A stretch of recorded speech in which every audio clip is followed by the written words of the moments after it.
Boa tarde, meus amigos. É com todo o gosto que aqui estou de novo e hoje vamos falar deste tema.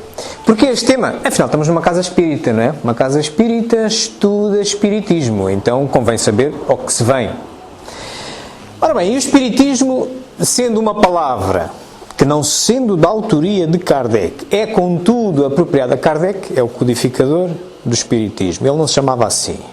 Chamava-se Denisard Hippolyte Léon Rivail, ok? Nasceu assim, mas depois adotou o nome de Allan Kardec para que não se confundir a autoria da obra da codificação básica com ele próprio. A humildade dele e a seriedade dele ditava que ele respeitasse a autoria, que era dos espíritos. Ele foi buscar o nome de uma encarnação anterior, que era Allan Kardec. Portanto, Allan Kardec apropriou este termo, finais do século XIX, meio do século XIX, na segunda metade do século XIX, e claro que ao apropriar este meio tem que o definir, para saber exatamente o que é.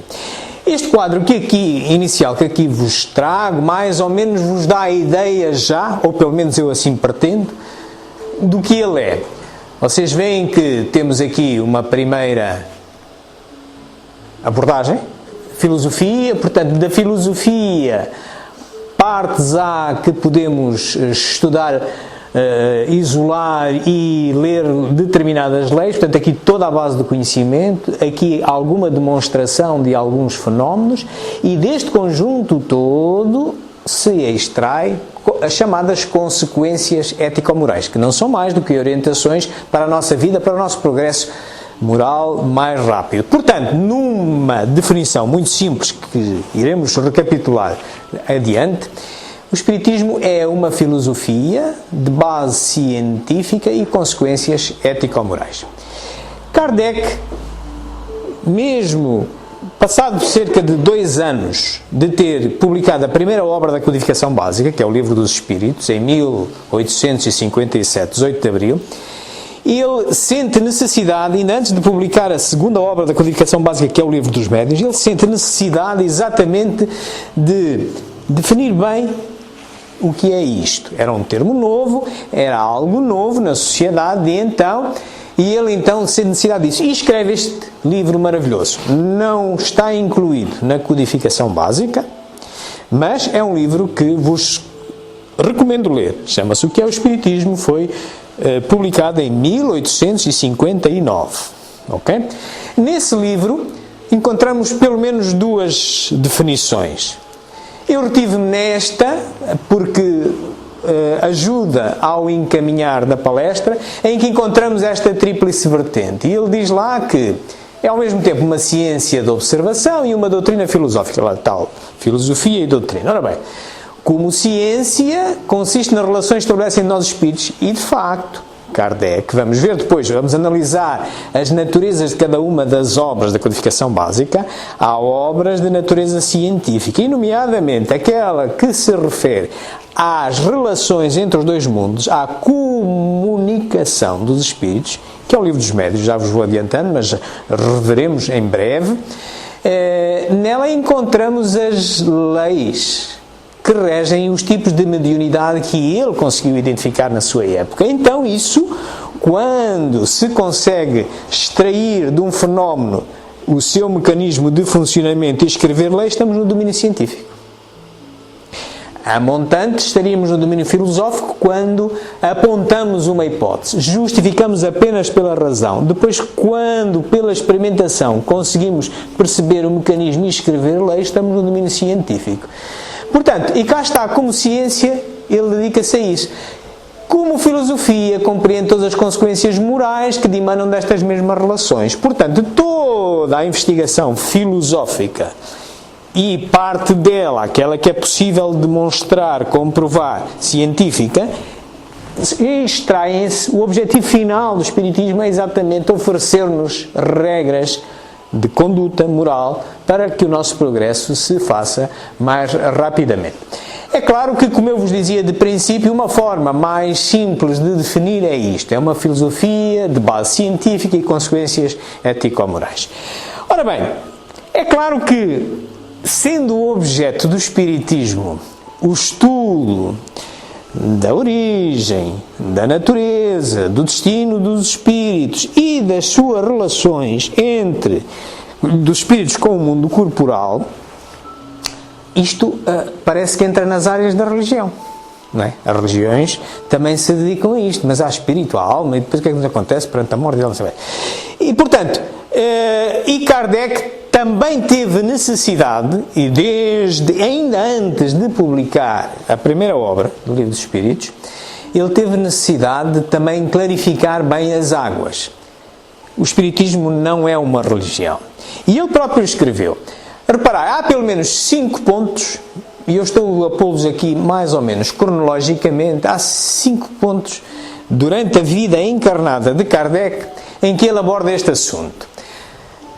3 deles vocês podem encontrá-los nas obras póstumas, são mensagens que ele obteve da espiritualidade superior sobre esta questão. Em que o primeiro é ainda antes, em 1856, ainda antes de ele publicar o Livro dos Espíritos. Depois, no que é o Espiritismo, vocês também encontram lá estas definições e uma abordagem mais aprofundada da doutrina em si. E por último, e não menos importante, a última em que ele refere, e isto encontra-se na Revista Espírita, uns meses antes de ele desencarnar, em 1868, por ocasião do Dia dos Mortos, ele faz um discurso em que aborda estes temas. Está na Revista Espírita em dezembro de 1868, o número de dezembro, o discurso é feito em novembro, e é muito interessante, vamos revê-lo. Destes todos, vamos só ver este. Deixará de haver religião e uma se fará necessária, mas verdadeira, grande, bela e digna do Criador. Seus primeiros alicerces já foram colocados. Quanto a ti, Rivail, a tua missão é aí. Um espírito familiar de Kardec não identificado na altura, através desta senhora, Ruth Céline Jaffé, por curiosidade, pensa-se, há evidências, que foi a encarnação prévia de Francisco Cândido Xavier. Fechamos o parênteses, depois podemos conversar sobre isso. Portanto, e em 1856, em 30 de abril de 1856, ele recebe esta mensagem: deixará de haver religião e uma se fará necessária, mas verdadeira, grande e tal. E Kardec, portanto, Kardec é incumbido de uma missão com esta doutrina de alguma forma resolver problemas que as religiões em si deixaram. Nesta altura não é bem definida uma separação entre espiritismo e religião. Isto vai evoluindo, mas saltemos para o final e aqui as coisas ficam bastante mais claras. Portanto, em 1868, no tal discurso que eu vos dizia, ele diz: se é assim, perguntar-se se o espírito é uma religião, no sentido filosófico, sim, o espiritismo é uma religião, porque é a doutrina que funda os vínculos da fraternidade, da comunhão de pensamentos. E porquê? Filosoficamente é uma religião? Porque, em termos filosóficos, em termos etimológicos, quando nasce a palavra religião, na sua construção do latim, ela significa etimologicamente ligar. Ligar. Ora bem, de facto, esta doutrina visa estabelecer ligação, harmonia. Okay? Mas o que é que foi acontecendo ao longo do tempo, como acontece com muitas interpretações das palavras que se têm e dos termos? E ele diz: porque é que então temos claro que não é uma religião? Em razão de não haver senão uma palavra, religião, para exprimir duas ideias diferentes. E que na opinião geral a palavra religião é inseparável da de culto, porque desperta uma ideia de forma que o espiritismo não tem. Eis porque simplesmente se diz doutrina filosófica e moral. Ainda hoje assim acontece. Saí de lá fora e perguntai a um transeunte: qual é a sua religião? E se por acaso vocês tiverem uma religião e a resposta dele não coincidir com a vossa, é natural que não és do meu clube. Ei, espera aí, uma religião, mas a religião não é para unir? Estão a ver? É assim, é a evolução das palavras. A nossa linguagem é curta. A nossa linguagem é curta. E esta, infelizmente, hoje já tem duas interpretações. E a mais comum é esta que eu vos estou a dizer.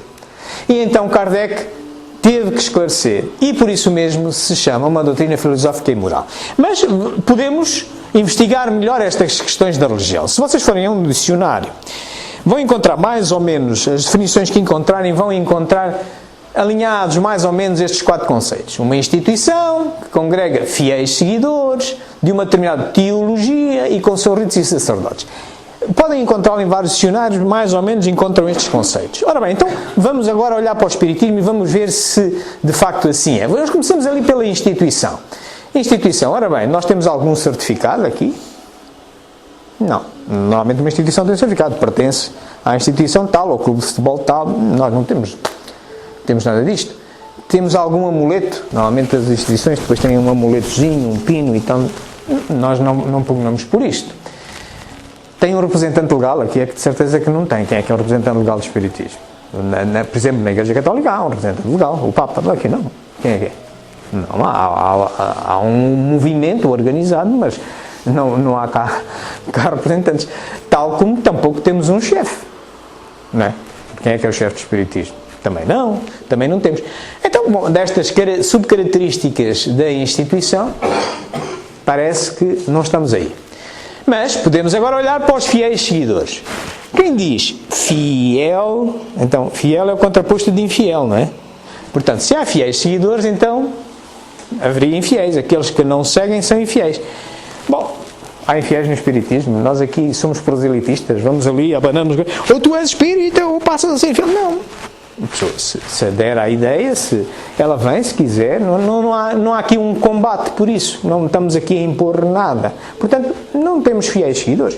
Temos aderentes da ideia, se quiserem, de sua livre vontade, raciocinem como nós, cheguem à conclusão se lhes agrada ou não.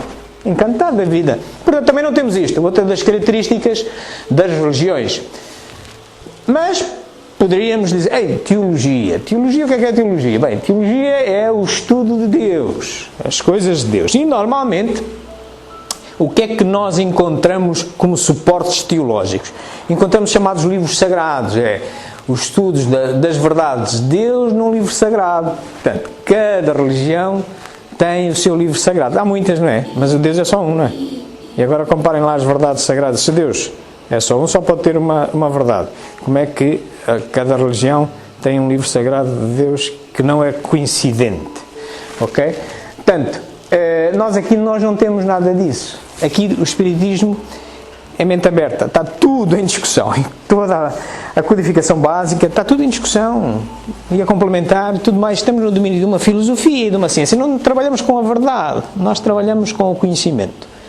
Portanto, estamos sempre à procura da melhor verdade.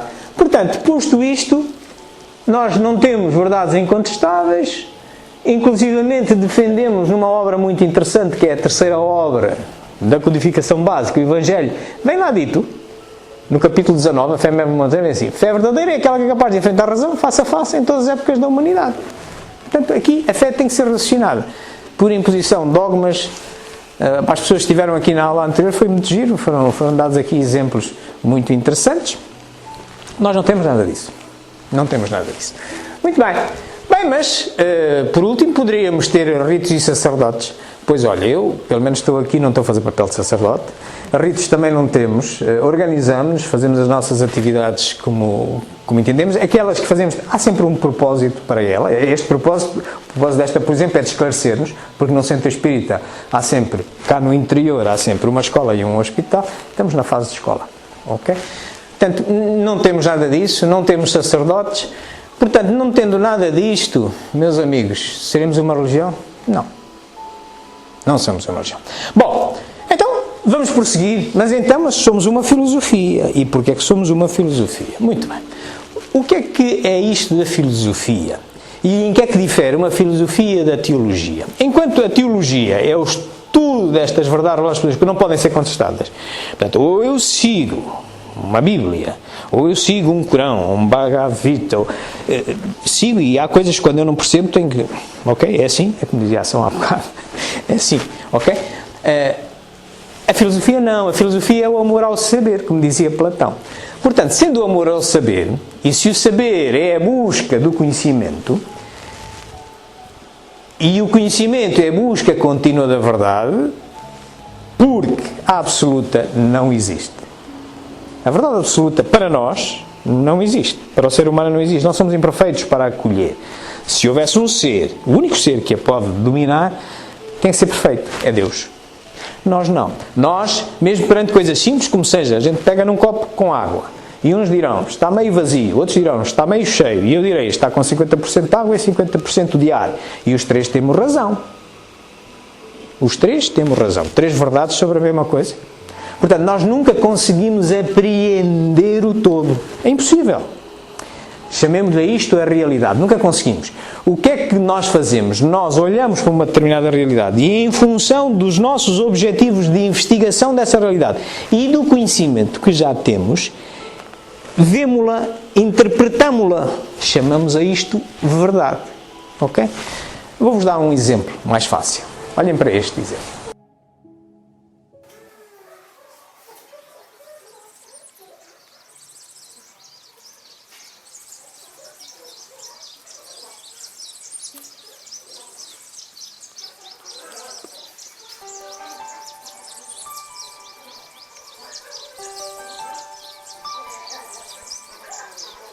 Quantas verdades há aqui? Olha, isto é no museu do Norte de África. Aquele indivíduo que está cheio de pressa, passou ao lado, viu assim isto, certo? Até poder ter uma fotografia e tal. Está certo, mas isto não é nada parecido com aquilo. Mas aquele que ficou ali a olhar, olhou para aquilo. Mas mesmo assim, este que só também viu isto, se calhar não viu aquilo, não conseguiu abarcar tudo. Estão a ver? A realidade é uma coisa. Tem tanto detalhe, que não é para nós. Não é para nós. Mas sim, nós vamos de verdade em verdade. Por isso mesmo, dominá-la, é preciso haver uma perfeição que não é. Só Deus que criou isto é que poderá explicar nas suas múltiplas vertentes. E nós estamos muito longe de entender a Deus. Por conseguinte, a filosofia não trabalha com a verdade, mas com o conhecimento, com esta busca contínua da verdade. E se o Espiritismo é filosofia, então trabalha com o conhecimento e busca continuamente a verdade, portanto está disponível a acolher uma melhor verdade do que a tem hoje em dia. Muito bem. Evidências disso. Pois então vamos olhar o que é que aconteceu ao Espiritismo, qual é que é a crença verdadeira que foi justificada. Isto, mais ou menos uma descrição do Platão a respeito do conhecimento, ele considera que existem de um lado as crenças que o homem tem, existem do outro lado as verdades consolidadas. No meio disto tudo há as chamadas crenças verdadeiras. É aquilo a gente vê, a sucessão das horas durante o dia e a sucessão dos dias, como é que isto acontece? Quer dizer, a crença verdadeira é sim, as horas andam, o sol parece que se mexe, então, filosofar, numa primeira abordagem, é justificar, arranjar uma justificação para isto. Então, poderá ser a rotação da Terra, etc. Não é o Sol que gira, mas é a Terra e tal, por aí adiante. Muito bem, no Espiritismo, então vamos ver como é que isto aconteceu. Em 11 de dezembro de 1847, uma família de origem alemã se instalou em uma modesta casa no vilarejo de Riedesville, estado de Nova York, nos Estados Unidos.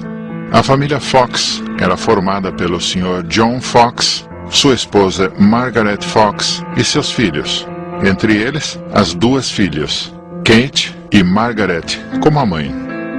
Fenômenos interessantes passaram a acontecer na casa 2 meses depois da família chegar.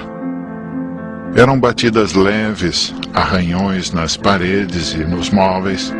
Os ruídos aumentavam cada vez mais. Na noite de 31 de março de 1848, houve uma série de sons muito fortes e contínuos. A garota Kate desafiou a força invisível a repetir, com algum barulho, a quantidade de palmas que ela batia. A resposta foi imediata. Margaret Fox, a mãe, fez um teste. Perguntou algo que somente ela ou algum familiar podia responder. Perguntou as idades de seus filhos. A resposta veio com exatidão. Perguntou se era um espírito que batia. 2 pancadas responderam sua pergunta. Assim, Margaret iniciou uma espécie de entrevista, onde acabou descobrindo que aquele era um espírito de um homem que foi assassinado naquela casa e que seus restos mortais estavam enterrados na adega.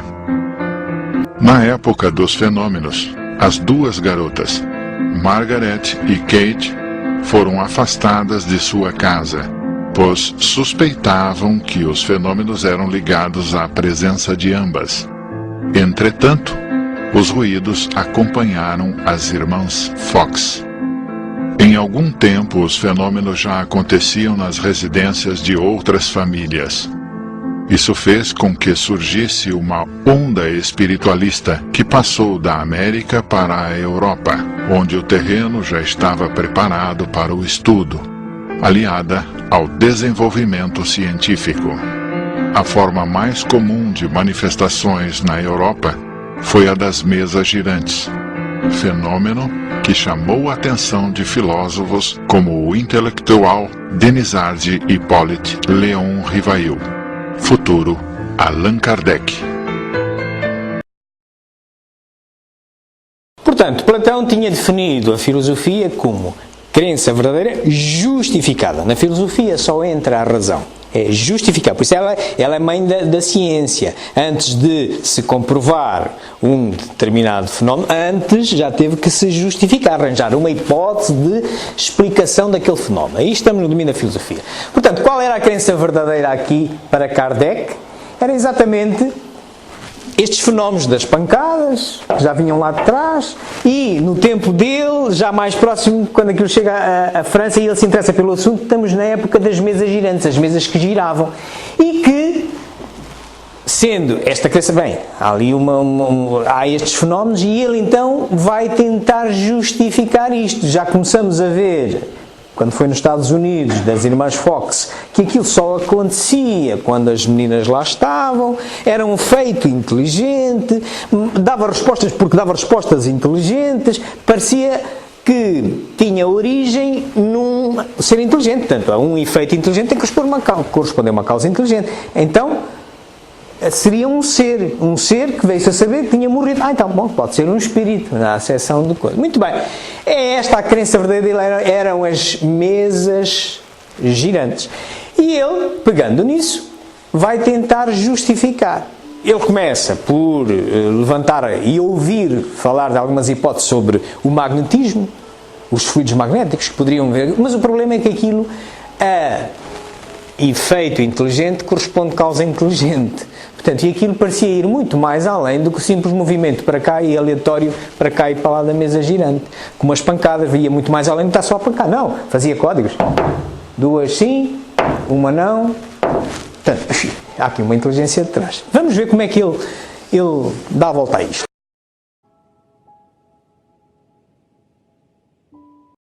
Foi em 1854 que pela primeira vez ouvi falar das mesas girantes. Encontrei um dia o magnetizador, o Sr. Fortier, que conhecia desde muito tempo.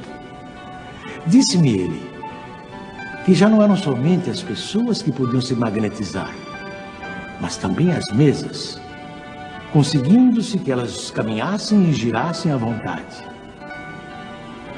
O fato não me pareceu radicalmente impossível. O fluido magnético, que é uma espécie de eletricidade, pode perfeitamente atuar sobre corpos inertes e fazer que eles se movam. Algum tempo depois, encontrei-me novamente com o Sr. Fortier, que me disse ter um fato muito mais extraordinário. A mesa não só se movia, como também falava. Interrogada, ela respondia através de sinais. Eu estava, pois, diante de um fato inexplicado, aparentemente contrário às leis da natureza e que a minha razão repelia. Sabia apenas que as experiências eram realizadas em presença de pessoas honradas e dignas de fé. O Sr. Carlotti,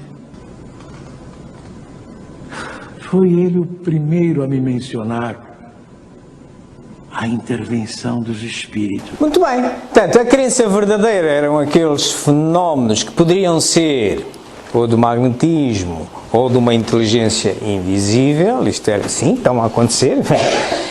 A crença verdadeira justificada dele começa por, bem, magnetismo, mas não, porque magnetismo sozinho dava coisas aleatórias, não é? Isto não, isto parece responder, parece ser um feito inteligente, então tem que se considerar outra causa possível, através da razão, serão os espíritos. Portanto, e ele chega a esta primeira crença verdadeira justificada, uma evidência filosófica desta doutrina, a primeira evidência, que afinal as mesas girantes eram uma evidência da comunicabilidade dos espíritos.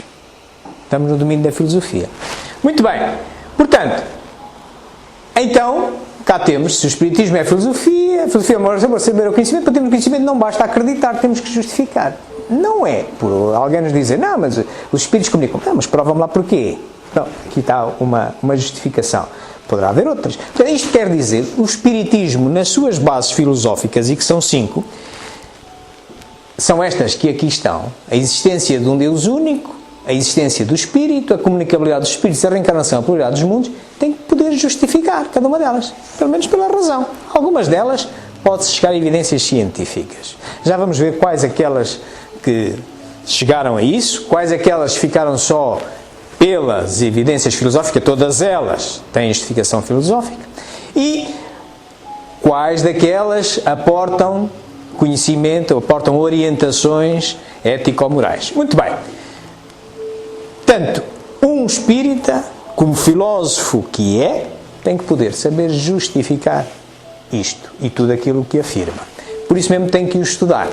Portanto, há que justificarmos as nossas crenças, senão estamos como as teologias das religiões. Quando a gente não sabe, como dizia a ação, não pergunte, já me está a fazer perguntas esquisitas. É assim que está escrito na Bíblia, pronto. Ok? Não, não é, isso não existe aqui. Ok?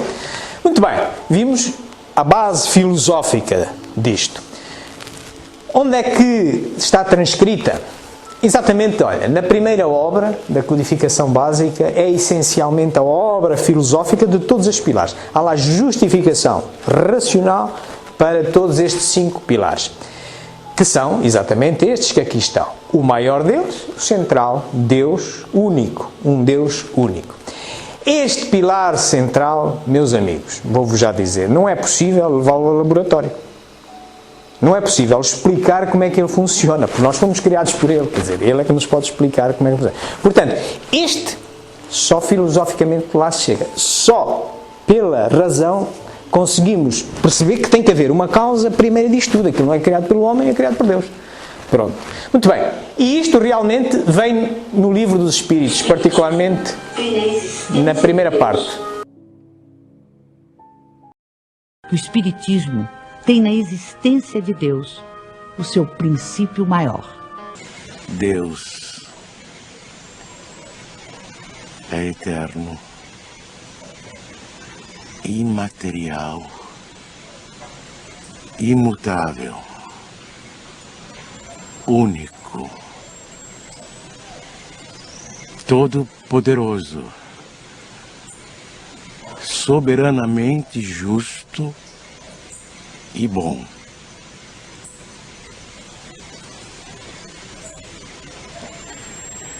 Este é o melhor conceito que a nossa limitada inteligência pode fazer daquele que criou. Portanto, a Deus, meus amigos, nós só nos aproximamos assim, pela inteligência, vendo o que é que ele não pode ser. Defini-lo já é difícil, a nossa linguagem é curta, mas é pela razão. É um pouco como há um irmão do meu tio que diz que não é meu tio. Quem é? Quem é? Há um irmão do meu tio que diz que não é meu tio. É o pai. Estamos a filosofar. Estão a ver? Só lá conseguimos chegar assim, pela razão. Estamos a filosofar neste momento. Muito bem. Esta é a primeira base. Passemos agora então para a parte científica destas bases. Se Deus é essencialmente filosófica, e acho eu, na minha modesta opinião, nunca poderá ser científica, porque nós dependemos deles. Outras há que têm algumas evidências, e Kardec no seu tempo tratou de algumas. Portanto, como vocês se recordam, o nosso amigo Platão tinha dito que a filosofia era a crença verdadeira justificada, vimos já isso, e há um discípulo dele, o Aristóteles, que olha para o conjunto de conhecimento filosófico e diz que partes daquele conhecimento, alguns deles, alguns fenómenos podem ser comprovados, isto é, podem ser medidos, podem ser avaliados, podem ser explicados como é que funciona. E assim nasce a ciência e chama-se, então, a crença verdadeira que já é justificada, é aquilo que se pode comprovar, se pode levar a um laboratório, observar, deduzir por observação como é que funciona, estabelecer umas leizinhas, chama-se ciência.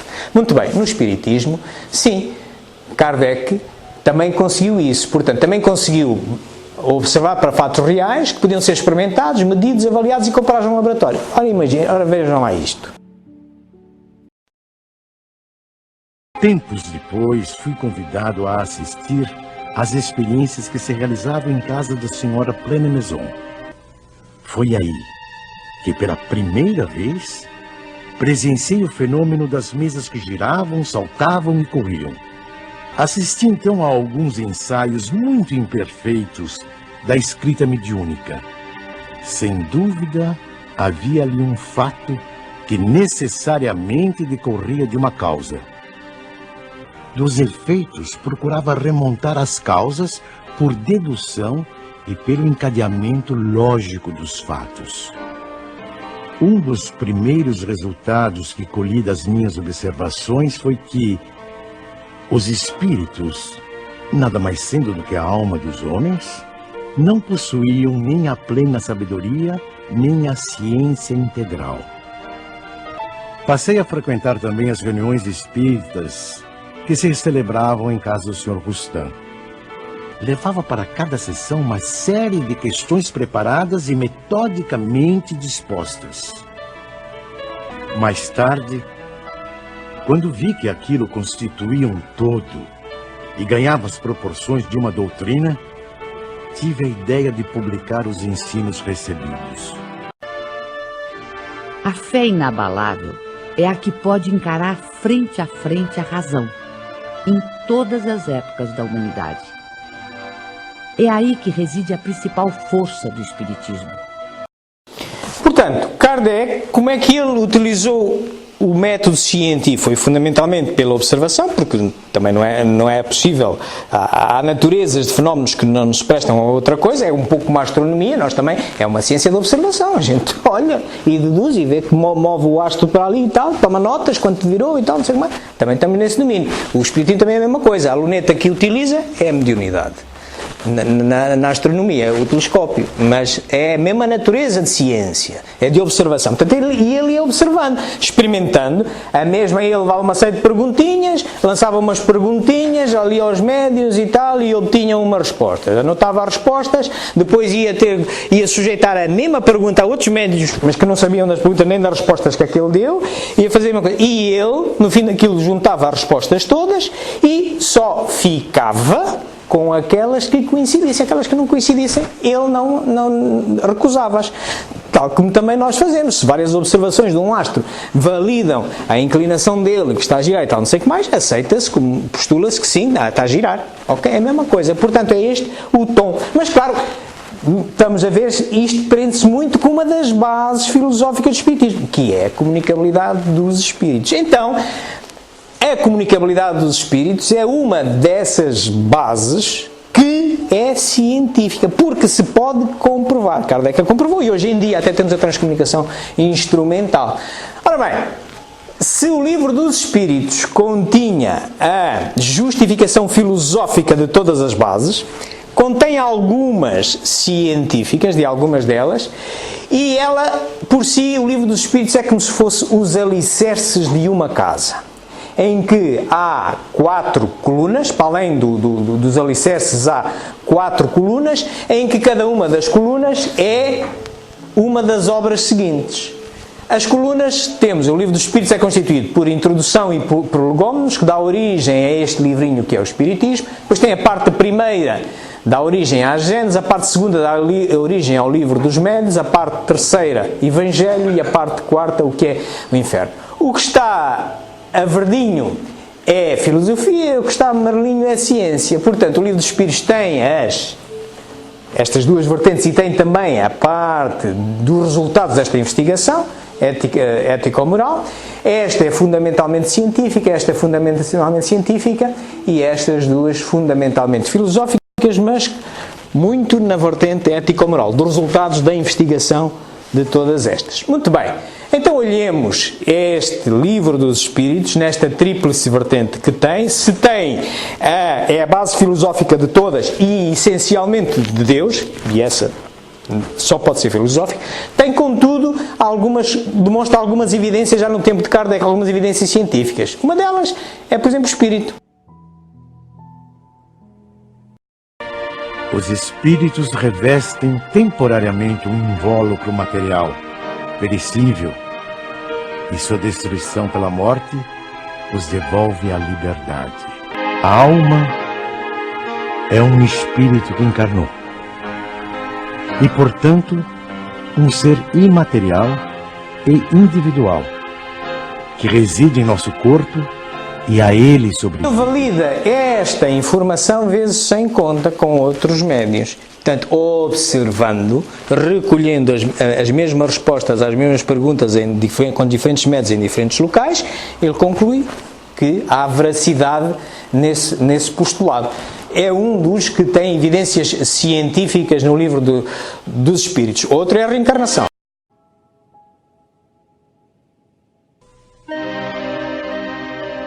As diferentes encarnações ou existências corpóreas do espírito são sempre progressivas e jamais regressivas. Mas a rapidez do seu progresso depende dos esforços que ele faça para chegar à perfeição. A vida terrena seria assim uma espécie de escola, em que os alunos, embora nunca regridam às séries anteriores, são obrigados a repetir de ano até compreenderem o que lhes foi ensinado. O principal objetivo da reencarnação reside no melhoramento progressivo da humanidade. Portanto, para que aquele ente que só se chega filosoficamente naquela base que é Deus, que a gente aproxima-se dele dizendo aquilo que ele não pode ser injusto. Por exemplo, só nesse particular, se isto não existir, ele é injusto. Como é que nasce agora uma criança e dura 5 horas e depois morre e alguns de nós já passaram os 50 e outros chegaram aos 70 e aos 80, se houver só uma vida, é injusto. Como nós não escolhemos viver, nenhum de nós escolheu viver, demos-nos conta que estávamos a viver. Ui, alguém nos pôs aqui.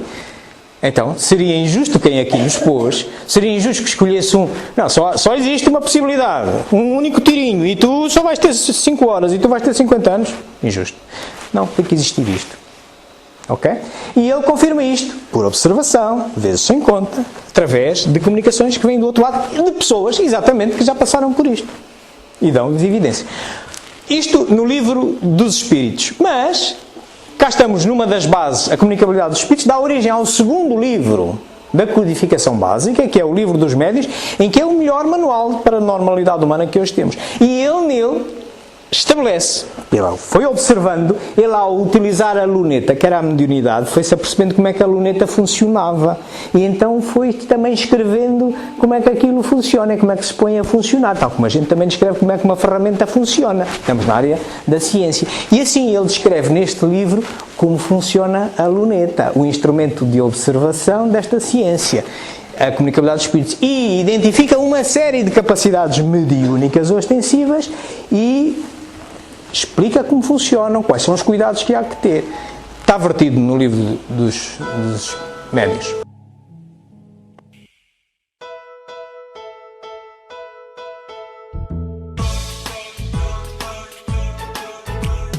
Toque, toque, toque, toque, toque. Pelas batidas as paredes falaram. E na Europa até as mesas giraram pra lá e pra cá.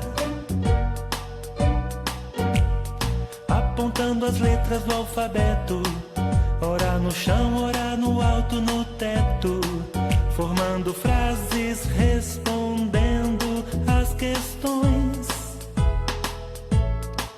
Quem é que estava por trás disso? Alguém se preocupou com isso e começou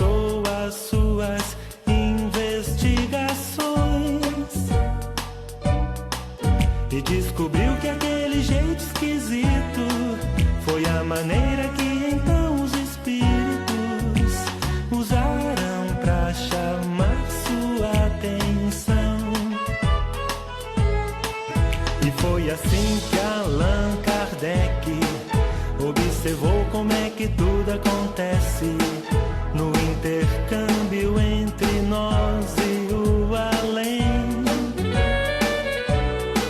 Desenvolveu aquela nova ciência, com muito estudo, muitas experiências.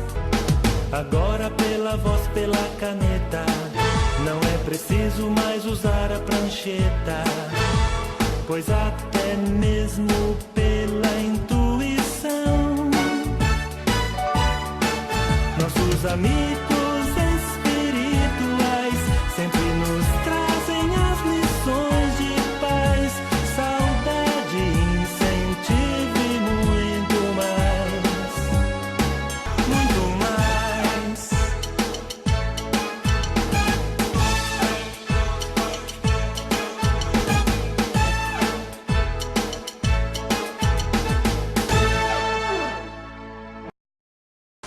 Escrito o manual da ferramenta utilizada pelo Espiritismo. Estamos no domínio da ciência.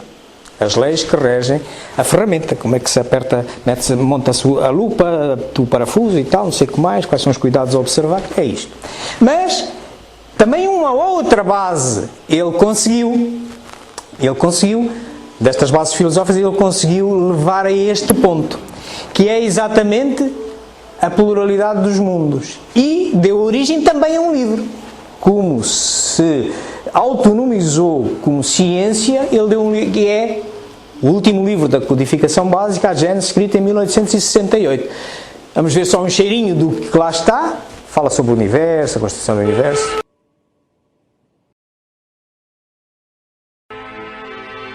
Segundo o Espiritismo, nos mundos que gravitam no espaço infinito, outras humanidades, em vários graus de adiantamento, encontram habitação adequada ao seu avanço. Dentre os mundos inferiores, encontra-se a Terra, com suas expiações e provas, com seus extremismos políticos, intolerâncias ideológicas, fanatismos religiosos, injustiças sociais. A época atual é de transição, época em que convivem os espíritos de vários níveis de adiantamento. Por meio do trabalho ético e humanitário, combatemos nossos orgulhos e egoísmos. Por meio do diálogo, superamos nossas diferenças. Por meio da solidariedade, pomos em prática o ensino do Cristo de amor ao próximo. Esta é a destinação imediata da Terra, planeta de regeneração. Continuando no seu progresso ininterrupto, a Terra e sua humanidade ascenderão a planos cada vez mais altos, até a perfeição a que todos os mundos e seres estão predestinados. Dá origem a um livro eminentemente científico, a Gênesis. Portanto, na codificação básica, nós temos um que tem as três vertentes, temos dois científicos, e estes dois filosóficos, que ainda não tocamos nele, são filosóficos, mas no sentido dos resultados desta investigação filosófica e científica que aqui estão nestas obras. Estão lá transcritas as tais orientações ético-morais. Daí que agora nós estamos no momento de ver o resultado de toda esta investigação. Para isso é importante nós recapitularmos que moral e ética são coisas distintas. Dou-vos um exemplo, o exemplo da pena de morte. A pena de morte é moral? Meus amigos, olha, neste mapa mundo vemos aqui Portugal, está azulinho, estes países todos estão a azul, ela é imoral. Hoje, isto é, foi abolida, em Portugal foi há 150 anos. Portanto, não é aceite socialmente, não é boa prática, não é moral, não é bom costume, que um juiz mande matar um indivíduo que se comprovou que matou outro. Não. No entanto, nestes países que está a vermelho, nomeadamente olhem aqui este, supostamente um dos mais adiantados, a pena de morte está em vigor. Isto é, lá é moral a pena de morte. Isto é bem proceder que um juiz mande matar um assassino, que se comprovou que é um assassino. Ora, imaginemos que o juiz era espírita. Então, aqui deste lado, pensava que é moral. E se viesse destacado para aqui, tinha que pensar que é imoral. O espiritismo com a filosofia não se rege por isto. Então tem que se reger pela justificação dos comportamentos. E isto chama-se ética, porque a ética é um ramo da filosofia. A moral está ligada com os costumes da sociedade. Por isso mesmo, a moral está ligada com os costumes sociais. O espiritismo não se rege por isso, rege pela ética. Então pode-se perguntar sobre este caso mesmo, mas então e o que é que o espiritismo diz disto? É antiético onde é imoral e é ético onde é moral? Não, é sempre antiético em qualquer lado. Então agora tens que me justificar, como é que tu afirmas isso? Tem aqui um raciocínio. O homem é imperfeito em todo o mundo, não é? É imperfeito aqui onde é imoral, como também é imperfeito onde é moral, onde é bem proceder. Então, se ele é imperfeito, pode-se enganar, pode errar aqui, o juiz pode errar aqui, a atribuir uma pena, ou lá, dá igual. Então, se pode errar, pode julgar falsamente, não é o primeiro caso que a gente sabe disso. Ora bem, então, se pode julgar falsamente, não pode atribuir uma pena irreversível. Não pode mandar matar, porque na remota possibilidade, mas acontece muito, infortunadamente, que, passado uns anos, se vê que aquele que se mandou matar, afinal, estava inocente, como é que se emenda a mão? Por isso é que nós, aqui, já com o adiantamento que temos, já considerando isto imoral, e dizendo, não, mandamos para a cadeia, 25 anos e tal, não sei o que mais, que é para não haver coisa. E depois, se erramos, tudo bem, podemos errar, tira-se da cadeia, indemnização, reabilita-se e tal, mas matar não. Ok? Muito bem, portanto, isto para vos dizer que o espiritismo pauta-se pela ética e justificadamente aponta o que é correto ou incorreto, influenciando a moral. Porque é exatamente uma filosofia. Portanto, há que apontar justificadamente porque é que algo é bom ou mau. Isto é, o mal é sempre o mal, mesmo que todos o pratiquem. E o bem continua a ser o mesmo quando ninguém o pratica. Portanto, todo mundo faz, para o espírita não serve. Ok? Ora bem, e o espiritismo tem realmente 3 obras onde tem estas conclusões que tira da sua investigação, desta comunicação que foi fazendo, etc., filosófica e científica. Tem 3 obras. Uma delas é o Livro dos Espíritos, a outra é o Evangelho e a outra é o Céu e o Inferno, que não tínhamos visto estas duas porque inserem-se fundamentalmente nesta área ético-moral. E porquê? Elas têm a tal ligação umbilical com o Livro dos Espíritos. O Livro dos Espíritos, das 4 partes, tem uma parte, a parte terceira, que é as leis morais, que dão origem a esta obra, o Evangelho segundo o Espiritismo. E tem uma parte quarta, designada por Esperança e Consciência, dão origem a esta obra, que são fundamentalmente coletânea de mensagens de espíritos em vários graus de adiantamento, que passaram por aqui, desencarnaram, morreram e foram ouvidos para nos servirem de ensinamento, para nós não fazermos aquilo que foi feito. Muito bem. Aqui está, esta parte terceira vem dar o Evangelho, que tem um prefácio, tem uma natureza, sentido e finalidade espiritismo, tem um ensino moral baseado no Sermão da Montanha de Cristo e tem uma parte final que é como orar, que até está individualizado depois num livrinho também, que é a prece. No Evangelho segundo, na parte do Céu e Inferno, baseia-se na parte quarta, que tem uma parte das penas e gozes, e uma terrenos, penas e gozes terrenos, e outra das penas e gozes futuros. E isto evolui para um livro que tem também 2 partes, que é uma doutrina filosófica, a relação entre como se procede e como se fica, relação de causa e efeito, e exemplos para provar exatamente estes postulados de ordem ético-moral. Meus amigos, era isto que eu tinha para vocês. Estas foram as obras que eu consultei. Reconhecerão aqui obras da codificação básica, as 5, do que é o Espiritismo, que nos serve de apoio a esta palestra, as obras póstumas, a revista Espírita, os livros de filosofia, isto são endereços dos filmezinhos que vimos. Eu estou a gravar esta palestra como habitualmente e vou publicá-la neste canal, Espiritismo JG, amanhã ou depois já lá está, poderão vê-la e revê-la. Tem aqui o meu e-mail, também me poderão contactar ou por Facebook, por Google, ou um blog de Espiritismo JG também que aqui temos, e poderão, uma curiosidade, desde há cerca de uma semana, que transformamos esta palestra, com o apoio desta palestra, transformamos num curso online, que podem fazê-lo em casa, à hora que vocês quiserem, no telemóvel, no computador, é gratuito, e é só irem ali ou ao Facebook, ou aqui ao blog Espiritismo JG, é só escreverem, por exemplo, no Google, @Espiritismo JG, levas à página do Facebook, está logo lá em cima, pumba! Clicam naquilo e fazem este cursinho que por acaso é baseado nesta palestra, só eu chamei-lhe Espiritismo o que é, em vez do que é o Espiritismo o que é. Tem umas perguntinhas e tal, depois acaba com um teste, é uma forma agradável de recapitularem os vossos conhecimentos. E está à vossa disposição para qualquer pergunta que vocês tenham. Está muito interessante. Vamos religar-nos. Vamos religar-nos uns com os outros. O mesmo é dizer, recolher ao nosso íntimo, tentando sentir o companheiro que está ao lado, mas também o companheiro invisível, o companheiro que está noutra dimensão, continua vivo, e também tentar ir mais além, atingir aqueles companheiros que, independentemente da dimensão em que se encontrem, nos podem aportar conhecimentos ético-morais significativos para nós. Enfim, tentando ir o mais longe possível, pensemos em Deus. Pensemos em Deus, essa base fundamental desta doutrina espírita, que é apenas filosófica e por isso a endereçamos com o pensamento e louvemo-lo. Louvemo-lo como Criador de tudo isto.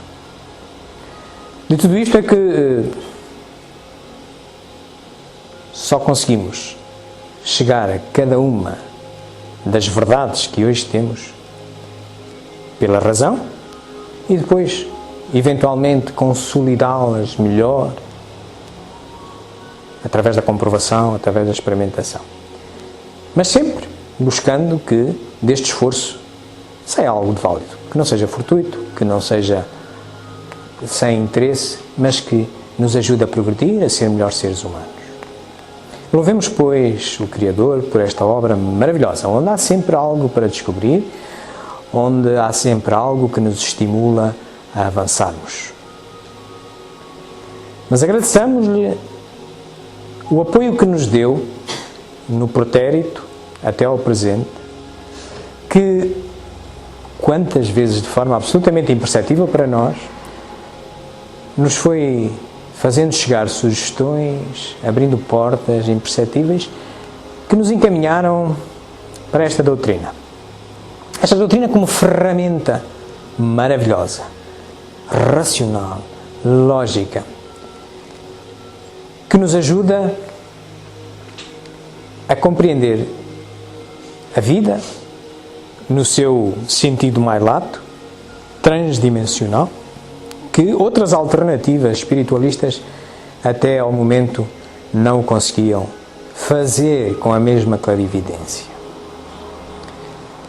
Sem dúvida que não podemos estabelecer com segurança e clarividência o caminho volitivo, isto é, da nossa vontade para chegarmos aqui. Fomos subliminarmente, houve uma coisa daqui, houve outra, cruza-se com um livro e tal, houve um amigo e chega aqui. Agradeçamos-te, Senhor, por essa bengala invisível com que nos presenteaste ao longo da nossa existência pretérita e nos permites hoje agarrarmos nesta ferramenta e abreviarmos o caminho do nosso progresso, torná-lo mais rápido. Mas por fim, Senhor, ainda vos ousamos pedir, porque o caminho é longo, ousaríamos dizer é infinito, na perfeição, porque a tua perfeição é infinita. Por certo, há sempre algo para nós, para conhecermos. Mas sabemos nós que no estado em que nos encontramos ainda somos atingidos por um grau significativo de imperfeição. E também a imperfeição nos leva a que fiquemos tristes por coisinhas que não têm a importância. Quando olhado para a dimensão transdimensional de várias vidas, a dimensão imortal, damos-nos conta que às vezes nos infelicitamos, porque somos nós que nos infelicitamos, pela forma, pela verdade que lançamos sobre uma determinada realidade, damos-lhe valores incomensuráveis como se jogasse tudo nisso, e isso leva-nos, muitas vezes, à depressão, ao desespero, a pensar que não vale a pena, mas esta doutrina já nos diz, atenção, tudo vale a pena porque continua, isto é uma aprendizagem.